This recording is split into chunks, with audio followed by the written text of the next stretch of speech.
Hello, everyone from Curry Senior Vitality. My name is Josie from Community Tech Network, and today we have a three-part lesson on storage. In this first part, we'll talk about storage on the iPad. So storage is a rather complicated topic because there are so many kinds of digital storage available, but we'll start with the most simple aspect, which is the storage on your actual iPad device. Every computer, whether it's a tablet, a smartphone, a laptop, or a desktop, comes with a certain amount of storage, also known as storage capacity or internal storage. And this is usually indicated by a certain number of gigabytes, written as GB. The more storage a computer has, the more expensive it usually is. Your iPad comes with 32 gigabytes of storage.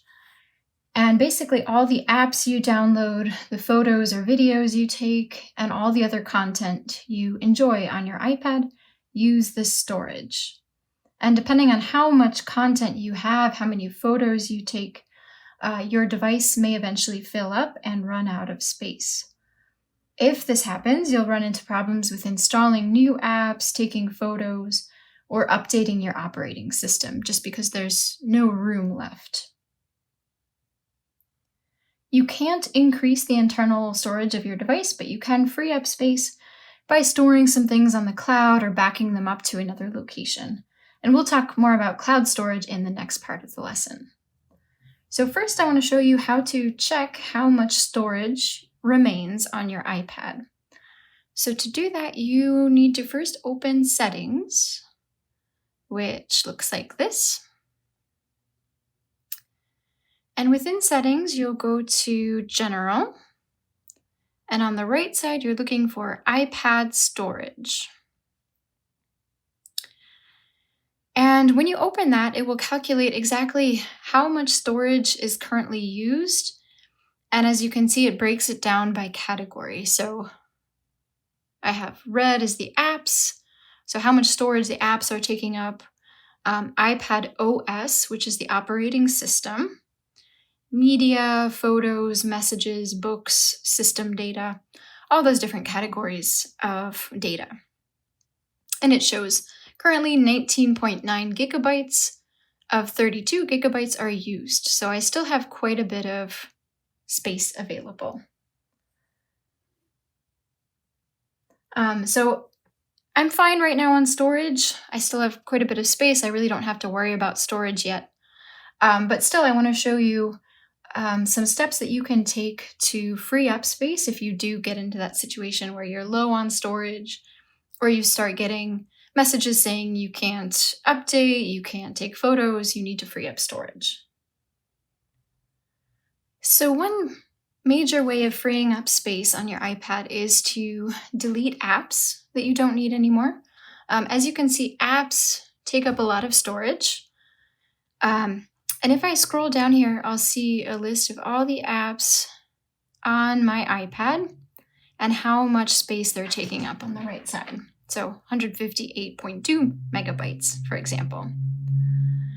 So one thing you can do is delete apps. If you, let's say you installed an app and ended up not really using it or not liking it, there's no reason to leave that on your iPad because it's just taking up space.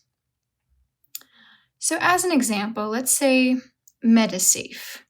Haven't used that for a couple months. I don't really need it. If I tap on it, I'll see the size of the app and also how much storage is used by documents and data within that app. And the biggest option here is to delete apps. So if you just really don't need this anymore, just go ahead and delete it. It's a little confusing. It says this action can't be undone.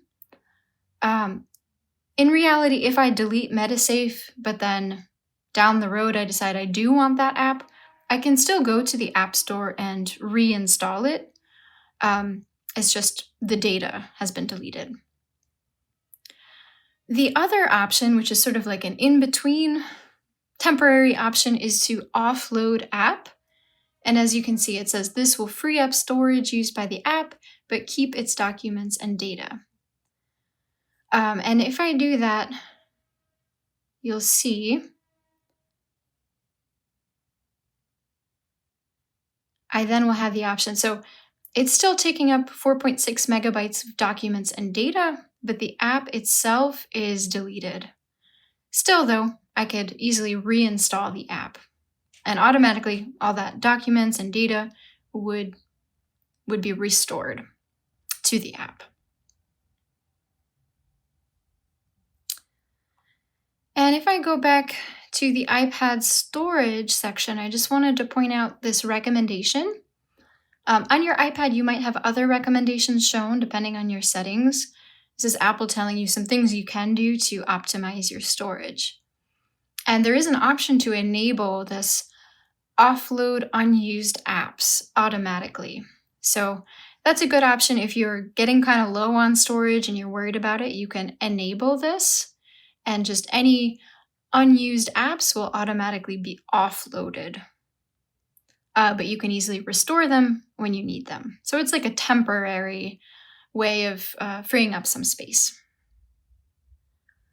One thing that takes up a lot of storage for many people is photos and videos. In my case, that's not really the case, but I just want to review how to delete photos and videos. So I would go to my Photos app,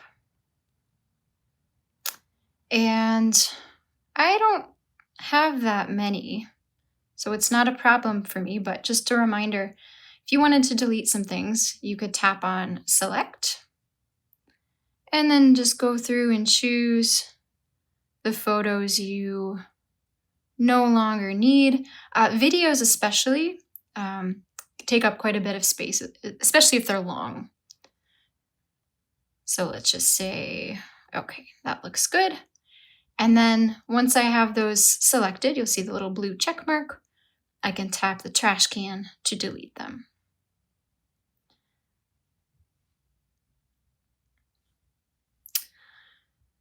Another thing you can do, again, this really just depends on your situation and what is taking up space, but messages, for example.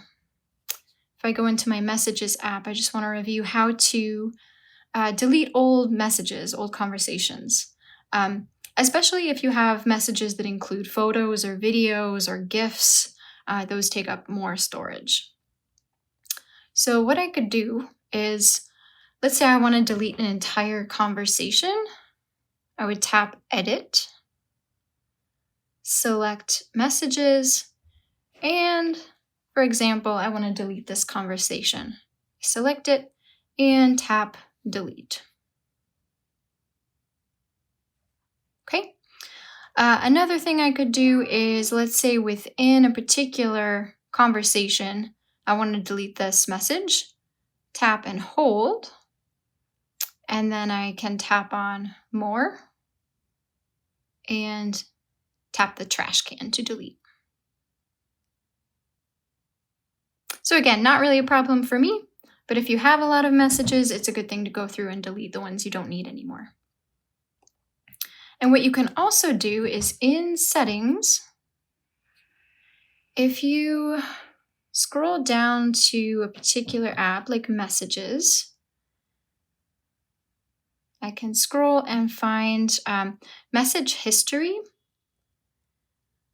Right now it's set to forever, so any messages that are sent to me will just stay there forever, which can eventually take up a lot of storage. So you can change that to a year or 30 days if you want them to automatically delete. Another thing that takes up storage would be anything that you've downloaded. So for example, let's say you use the Podcasts app. You could check your library downloaded. And let's say these episodes, if you've already listened to them, it doesn't make sense to keep them. So you could go through and delete those downloads.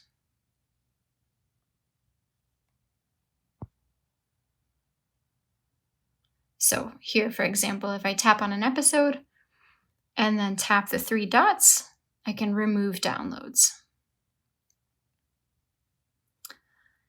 Another thing you can do is if you're using the Mail app, all these emails and email attachments can also take up space. So it is a good habit to delete emails that you don't need anymore. So for example, let's say this email.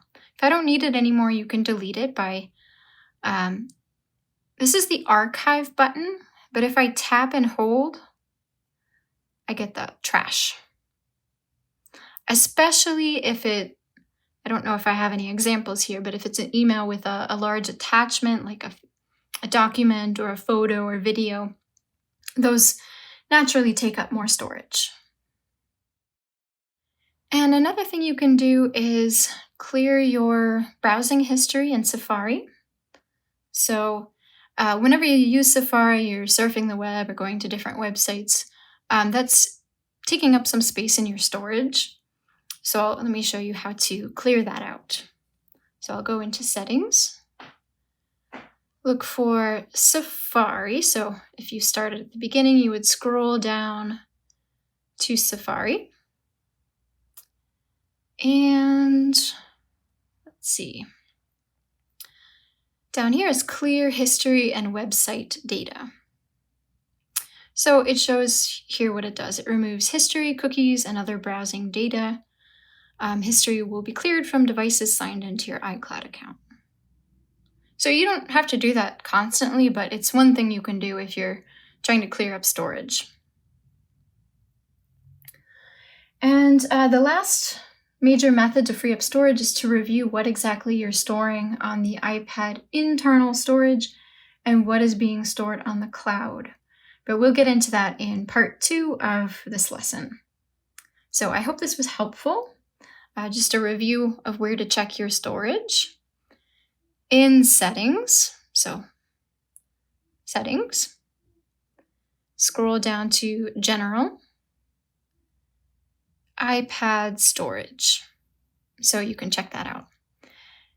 Thank you for watching. Have a great day.